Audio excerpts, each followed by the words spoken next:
कि पावन भैली धरतिया, अरे पावन भैली धरतिया, सेवतिया बरसल बायंगना।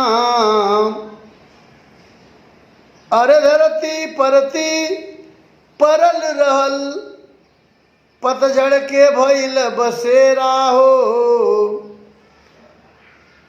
आगमन भइल श्री सुनील डोंगरे साहब के, भइल सुखद सबेरा हो। त गदगद भइल बाटी छतिया, हई गदगद भइल बाटी छतिया, सेवतिया बरसल बायंगना। अरे माननीय सुनील डोंगरे साहब आए बनकर मेहमान हो। अभिनंदन बंदन है जिनका, जो बहुजन के भगवान हो।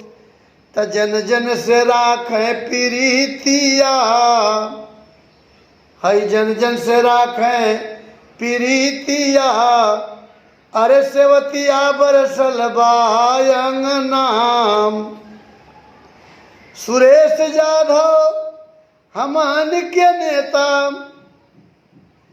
सुरेश जाधव हमान के नेता, बसपा के जननायक हो।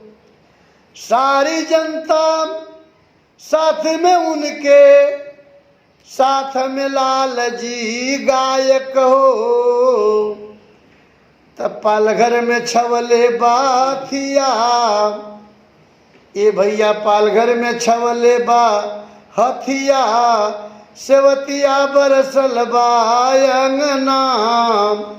तब पालघर में छवले बा हथिया, सेवतिया बरसल बायंगना।